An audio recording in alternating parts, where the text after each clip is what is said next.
Check 1, 2, everybody. Give me a thumbs up, please. Facebook, give me a thumbs up, please. YouTube, letting me know that I am indeed live. Coming at you here from a different part of the country now. So we've recently relocated to Nashville, and this is my first live stream from here. So welcome. Thanks for joining us. Now, the interesting bit is that some of my gear is not here yet. So we will improvise as usual. Thank you for the thumbs up, Adam, for YouTube. Somebody on Facebook, please give me a good thumbs up, letting me know that this is working. Excuse me. Rhythm. This is my live stream about ear training. I call it Fearless Ears Friday because as bass players, as musicians, we want to have good ears.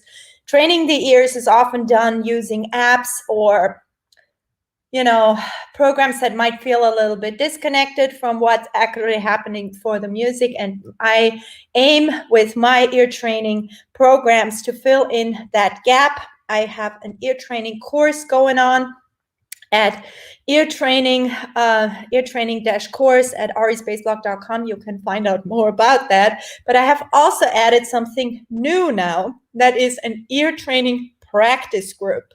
This website is a bit in the making right now, but all the links are up. arisbassblog.com/practice. We're having now an ear training practice group. What does that look like? We meet in the other practice groups, we have between 12 and 22 people.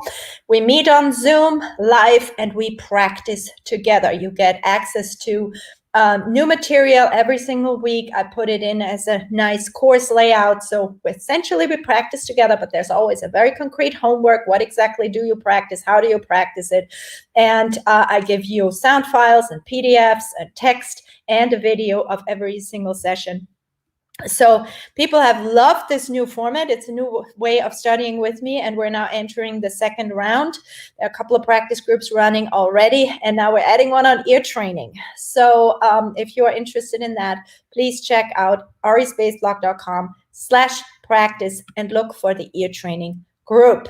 So with that said, I want to talk a little bit about rhythm today because I've gotten some questions from people who are saying, they want to transcribe bass lines, and unfortunately, Facebook does not let us use actual songs, but we can still get a lot done and practice a lot of different things. So what's important is when we're transcribing a bass line, right? And you might be, I want to say that, so you might be dutifully doing your little practice app and, okay, major second, major third, that's a major triad, that's an inversion, all these apps that are useful. Not knocking them, they're very useful, but they're sometimes a little bit disconnected. So when you are then on stage and you're trying to figure out what somebody else is doing, you might not be able to hear it as well as you would like. And that's where my teaching fills in the gaps, because we want to talk about why that is, that sometimes the app on its own doesn't make the connection to your actual playing. So today I want to talk about this in the light of rhythm. We did a little bit of that last time, but I want to do more of it. When you're transcribing a bass line, the first thing you need to do, and we're always so obsessed with the notes, right? Get the right note, get the right note. Okay, fine, that's important, all good. But what I want you to do even before you do that is, first of all, loop a section. Don't try to get the whole thing, but loop a section, and then try to just get the rhythm.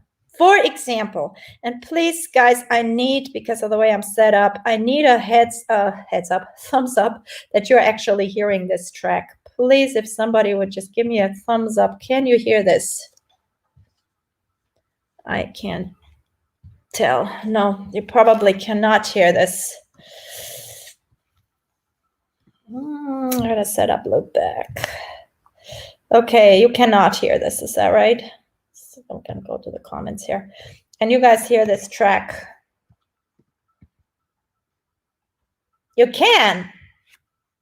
Awesome. Okay, can you hear my bass?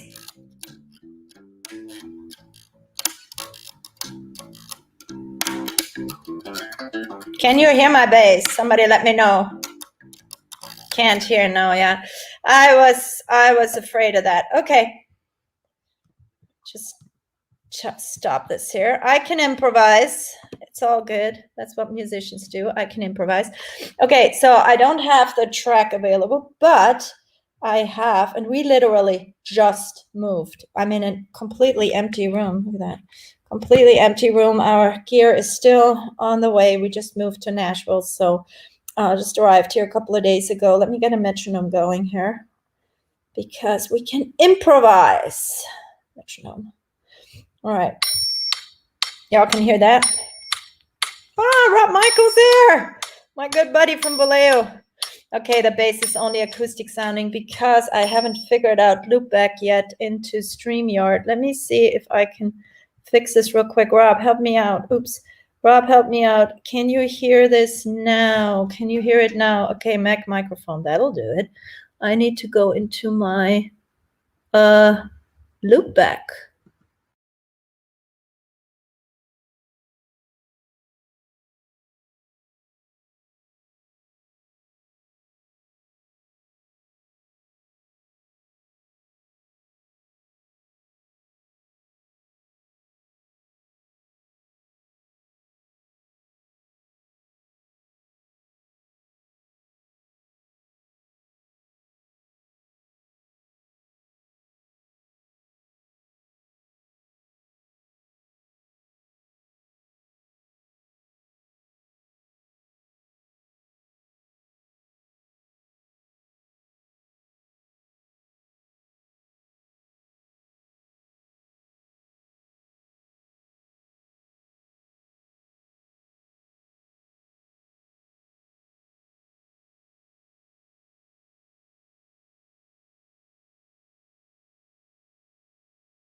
Default microphone. So this is not going to be ideal, but I'm here. I'm committed.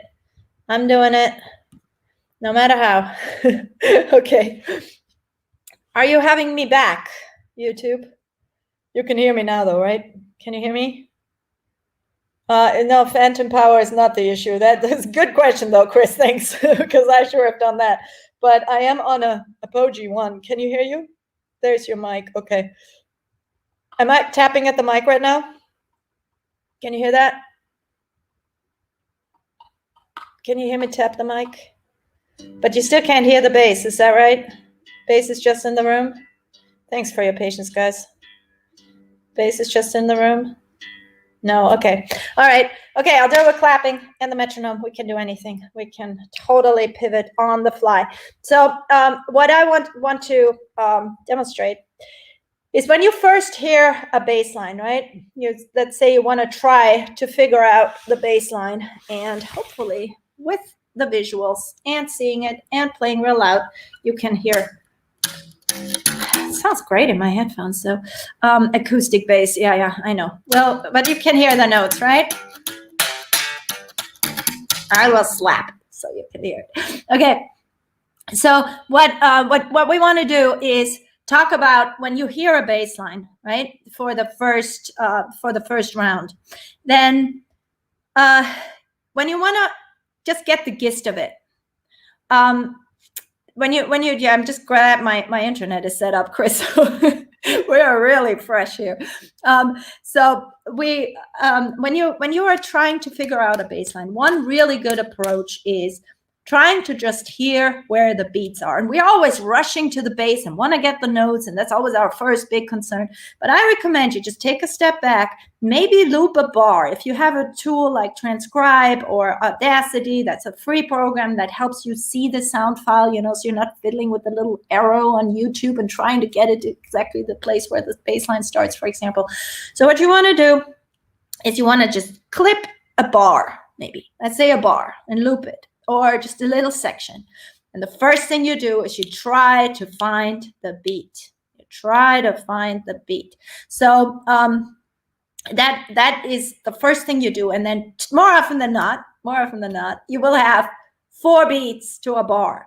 And the way you feel that is that there's a heavy part and then a little bit of a lighter part later on, 3, 4. There's oftentimes something happening with the snare drum on beat 3, right? So 1, 2, 3, 4. So there are 2 heavy beats and 1 is super heavy, and that's the first one. Before you don't feel that, don't even try to transcribe nothing, because it will just confuse you. Okay, so take a moment and just feel the beat. 2, 3, 4, and 1, 2, 3, 4. And now when you do that, now maybe the bass is doing something like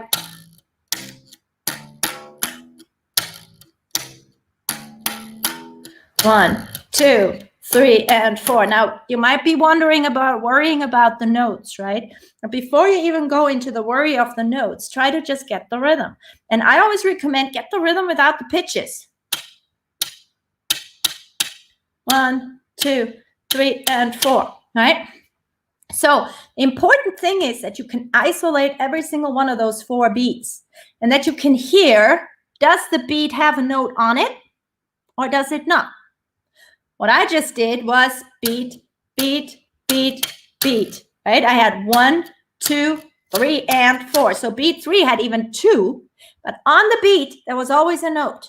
Contrast that with this. 1, 2, and 4. 1, 2, 3, and 4. 1, 2, 3, and 4. Now, in order to get the hang of this, the best advice I can give you is you put on a jam track, use Ira Pro if you must, use a song, whatever it is, but practice what that feels like. Now, a beat that is 1, 2, 3, and 4 feels very different than 1, 2, and 4.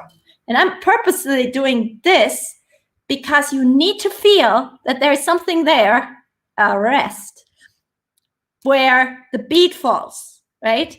Because we get confused and then we move the shapes around and we move things over. And, you know, the most important thing you can do is to find where the beats are. And then in between the beats, you're either on the beat or not on the beat, right? That can be 1, 2, 3, 4, 1, 2, 3, 4, 1. You know, for example, so I would have nothing on beats 2 and 3. But you want to know what that feels like. And what I always like to do when I practice is I always like to be comprehensive and go through all the possible options.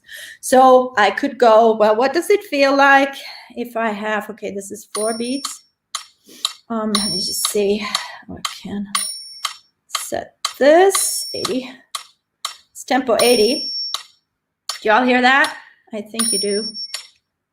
I am so sorry for my audio set up, but we're improvising, so I don't have my usual fancy setup yet because I just moved for those of you who are just joining. So here I have a beat going, just a regular good old simple metronome, and I'm going to practice what it sounds like if I have a note on every single beat. But now I want to bring in pitches. And you know, I'm just going to show you a simple shape. One simple shape you can use is what I call the upside down boot. It's in my book, Music Theory for the Bass Player. Upside down boot is 1, 4, and then 1, 3, 1, 3, 1, 3. And this is the root, and this is the root. It's a nice little pentatonic shape, lies super easy on the bass, especially for minor, because the lowest note is in fact the root. Doesn't always have to be that way, but with this particular shape, it is. And so what you want to do is you just want to use that rhythm. Now with all that talking, I forgot which one it was. Was it 1, 2, 3, 4? I think it was a beat on every single one. So just quarter notes, right? And I just improvise with it. 1, 2, 3, 4, 1, 2, 3, 4, just so that I get the feel of it. And you can play anything you want. Just put the A on beat 1, right? It's a really good way to get a feel for this. Now I'm going to start playing with, usually you don't have quarter notes. You might have all 8th notes. That's something that happens. Let's see what that feels like. And I'm just doubling up what I just did. 1 and 2 and 3 and 4 and 2 and 3 and 4 and or 2 and 3 and 4 and 1 and 2 and 4 and 1. I mean, many. I can't even hear the metronome. Many gigs, many bass lines do stuff like that, right? All 8th notes, for example. But then where it gets trickier is when you start combining the quarter notes with 2 8th notes, for example, and always have the shape. Always feel it's like little boxes, you know, beat 1 goes from here to here, beat 2 goes from here to here, beat 3 goes from here to here, right? And how is it filled? So right now I'm just using quarter notes and eighth notes. Let me show you this one, for example, and I want you guys to pop into the chat, please, what the rhythm is in terms of quarter notes and eighth notes, right? So this would be quarter, quarter, quarter, quarter. This would be eighth notes, 1 and 2 and 3 and 4, and that's all quarter notes, all eighth notes, right? 1 and 2 and 3 and 4.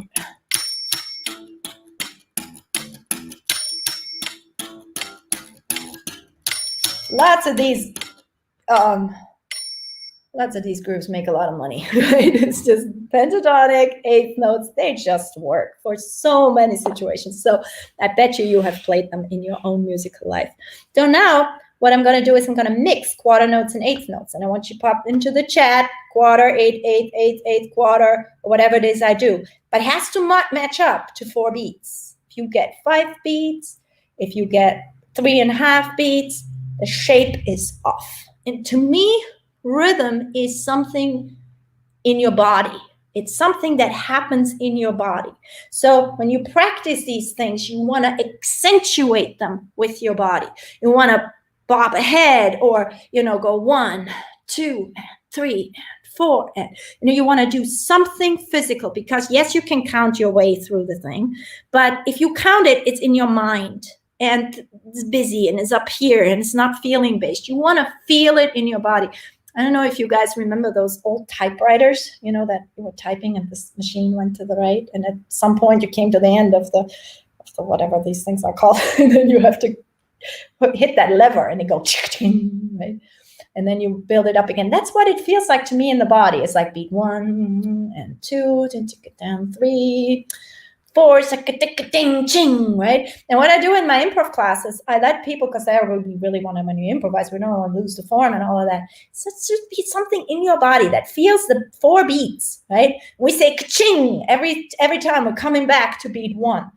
And then later on, we do that not just with 4 beats, but with 4 bars, because that can be really really important. So if you're joining us just now, I have just moved. My gear is on the way, and I am a little bit don't have the sound set up that I usually have, so we're just going really simple.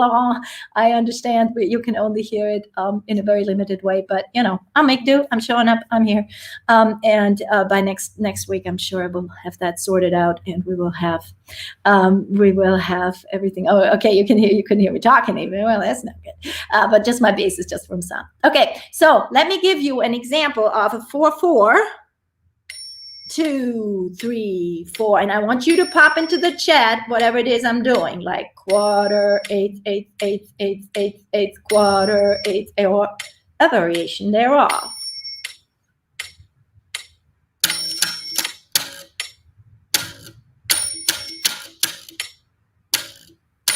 You know, this is a harder one, but all right, I'll go with it.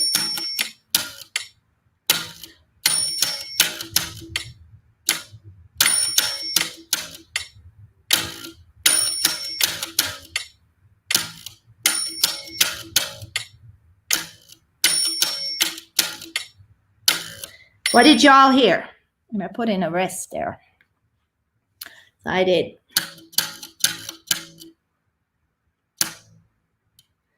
One and 2 and 3 with nothing there. 4. 1 and 2 and 3, 4. Okay, well, yeah, correct, Adam, but put it in terms of, you always have to count it if there's nothing there, right? Yeah, eighth, eighth, eighth, eighth, rest, and a quarter note. Yes, bravo, that's exactly it. And in order to execute that correctly, eighth, eighth, rest, quarter. Yep, perfect. You all have these nice ways of shortcuts of writing it. That works very well. So you want to always hear where the beat is. And if there's nothing on the beat, that is super important information. Here's another example.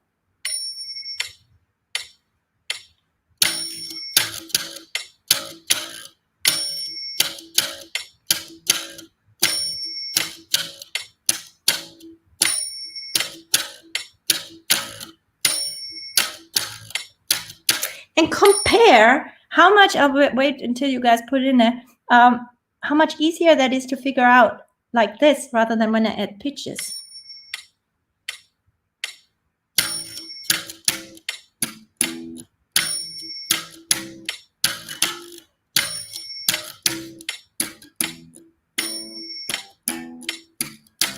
Quarter, eighth, eighth, rest, eighth note rest, and then an eighth note, and then a beat 4.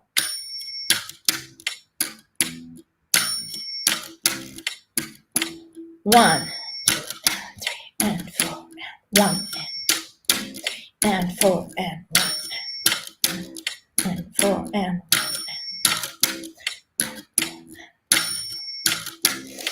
1. I see a lot of right stuff. So it's 1 and 2 and 3 and 4 and 1 and 2 and 3 and 4. And then what I have there on beat 3 is I have an eighth note rest and an eighth note. And that feels like this. Just listen to that in isolation. And 2, 3, and 4. 1, 2, 3, and 4. Right? It feels like there's nothing there, but then there is. So there's nothing there on the downbeat together with the metronome, but then there is the upbeat there. So, and, right? And what I would recommend you do is you come up with these beats. Just take a string of eighth notes and quarter notes to start yourself out. Just eighth, eighth, eighth, eighth, quarter, quarter. And sometimes I like, because I don't like counting, I like it better to say syllables or do something that helps me feel it in my body. I would say things like long, short, short, short, short, long, long, short, short, short, short, long. And then you start improvising. Long, short, short, short, short, long, long, short, short, short, short, long, long, short, short, short, short, long. Long. And whatever you do, put the downbeat on put the root on the downbeat on beat 1. Then it will have a shape. Is it useful? Is it great in every situation? No, it's actually very, very busy. So if you put that into an actual groove, into a song, you want to be careful because it doesn't hang together, right? It hangs together rhythmically, but the notes are all over the place. They all work. They're all legal, if you will. They're all out of minor pentatonic. So if you have an A minor groove, they will most certainly work. Stuff like that works actually really well as a groove solo. If you're ever in a situation where somebody says bass solo and you feel like you don't want to lose the groove because maybe people are dancing, you can do stuff like that, but as a groove for a song, that you might want to, have something a little bit more cohesive. But as an exercise, it's killer because it gives you the feel for these different types of rhythms. So again, my message is when you are trying to figure out a bass line, without rushing to get the notes right and all of that, just listen to the beat. Get the beat into your body. Make it bigger somehow by using movement. Whether it's going, like this, back and forth, or whether it's using your foot. You have to be a little bit careful with the foot. I've met people who are so attached to the foot that they couldn't play unless the foot was going and then try to play something really fast and their poor foot was trying to keep up. So you have to be careful with that. But in general, it's a really, really powerful thing to mark out the groove in your body by doing something, putting your body into it, because that's where you want to feel it. Counting is helpful to just get it and find it, but then you want to let go of counting. And then, find what the bass is doing and try to find it like imagining little boxes, one per beat. Beat 1, beat 2, beat 3, beat 4. And if you're very confused, if there's a lot of syncopation going on, meaning that the beats are not falling on to where the click would be on the expected heavy beats, right? Then make sure you sense that, well, there's a note on the first beat, there's no note on the second, there's no note on the third, but there's a note on the fourth, right? That's super, super important information. And it tells you, are these boxes, do they start with the rest or do they start with the quarter note? And by the way, or an eighth note or 16th or whatever. And by the way, if you're notating out stuff, make it so that visually you can see every single quarter note. I used to work for a publisher, engraving, meaning taking handwritten manuscripts and putting them into the form that would be print ready, so using Finale or Sibelius. And there are certain rules that publishers have, and they're there for good reason, because you want to make it easily readable. So you don't want to disguise where the beat is. You could write, a quarter note with a dot and then an eighth note, and that's actually okay to do. But if you're just starting out, it might be better to just write a quarter note and then tie that over to an eighth note and then write a next eighth note, just because then you can see beat 1 is a separate item, beat 2 is a separate item. You can always use ties if the note keeps going into the next beat. Okay, everybody, I have my next practice group coming up. Thank you all for hanging in there with the technical challenges today, fresh out of the moving, man. And we'll have that sorted out till next week. Practice groups are starting. They're starting mid-May. arispaceblock.com/practice. There's an ear training group. So look for the blue slide with the ear training, where we practice lots and lots and lots of that. And if you like my systematic step-by-step teaching, then that's what we're going to do. Okay, everybody, thanks so much for joining. And I will see you guys next week for Fearless Ears Friday. Cheers.